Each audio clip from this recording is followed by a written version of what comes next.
सबसे पहले मैं दीप पर्व की हार्दिक शुभकामनाएं देता हूं।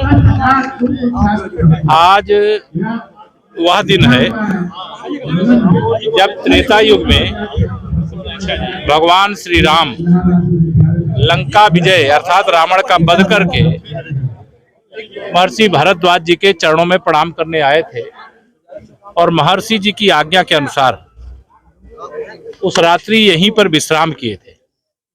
यहाँ से श्री हनुमान जी महाराज को अयोध्या भरत जी के पास, चूंकि 14 वर्ष में एक भी दिन अगर समय अधिक हुआ तो भरत जी ने प्रतिज्ञा की थी कि मैं चिता में अपने आप को समर्पित कर दूंगा। तो हनुमान जी ब्राह्मण वेश में यहाँ से गए थे और यहाँ से भगवान श्री राम, माता सीता, लक्ष्मण जी और सब उनके जो मित्र थे उनके साथ श्रृंगबेरपुर गए।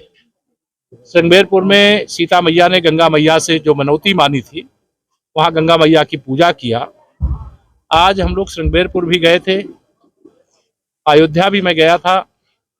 अयोध्या में दीपोत्सव का कार्यक्रम इस वर्ष का एक अलौकिक आनंद देने वाला था, क्योंकि 7 वर्ष से हम लोग वहाँ दीपोत्सव कर रहे हैं, लेकिन रामलला के जन्म स्थान पर विराजमान होने के बाद यह प्रथम दीप उत्सव था। ये एक अलग राम भक्तों को उत्साहित करने वाला, उनको परम आनंद देने वाला रहा है, क्योंकि अयोध्या में दीप उत्सव आज के दिन ही किया जाता रहा है, लेकिन भगवान राम लंका विजय के बाद आज के दिन अर्थात 14 के दिन महर्षि भरद्वाज जी के आश्रम में आए थे और अगले दिन गंगा मैया की पूजा और अपने मित्र सखा निषाद राज जी से मिल करके अयोध्या के लिए प्रस्थान किए थे।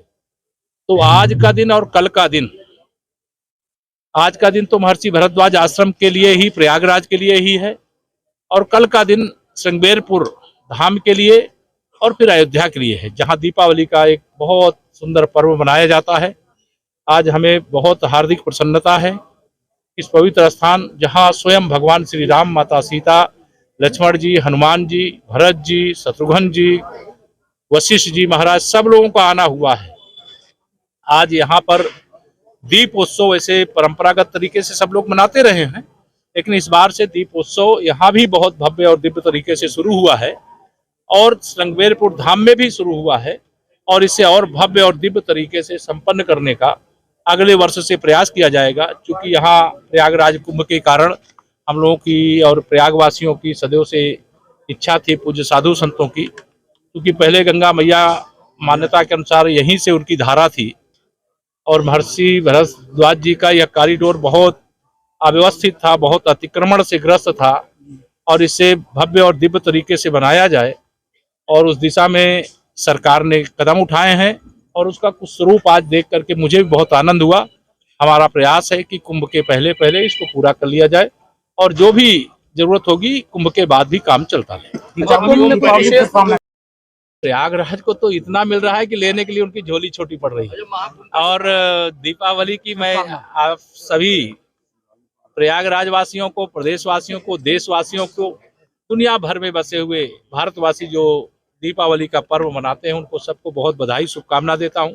प्रयागराज के लिए यह वर्ष अत्यधिक महत्वपूर्ण है, क्योंकि इस समय हम विकास के एक नए पथ पर, जहाँ अंधकार से कहते प्रकाश, जहां बर्बादी से विकास की ओर प्रयागराज आगे बढ़ रहा है, वहीं जनवरी में 13 तारीख से प्रयागराज के कुंभ मेले की भी शुरुआत होने जा रही है। और प्रयास हमारा यही है कि जैसे अर्ध कुंभ में 24 करोड़ लोग आए थे, इस बार उससे अधिक संख्या में लोग आवें, उसके लिए सरकार ने पूरी तैयारी की है, सुरक्षा की दृष्टि से भी, तीर्थयात्रियों की सेवा की दृष्टि से भी, और प्रयागवासियों को भी मैं आह्वान करता हूँ वह भी इसमें सहभागी बने। जौनपुर हत्या पे आज निष्क्रिय है और ताकतवर हो रहे हैं अपराधी। देखिए, अपराधी भारतीय जनता पार्टी की सरकार में कभी ताकतवर नहीं हो सकते।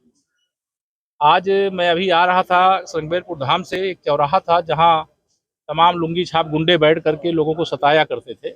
मैंने पूछा आप कोई बैठता है कहाँ? अब तो बिल में घुस गए। तो वह सब समय खत्म हो गया है। गुंडागर्दी कोई करेगा, कोई अपराध करेगा, कोई हत्या करेगा, छिनैती करेगा, डकैती करेगा, तो उसके खिलाफ कठोरतम कानूनी कार्रवाई हो रही है और आगे भी होगी। महाकुंभ की जो उपचुनाव में फूलपुर सहित हम सभी 9 सीटें जीत रहे हैं। महाकुंभ की तैयारी चल रही है, जिस तरह से टाइम क्या लगता है समय से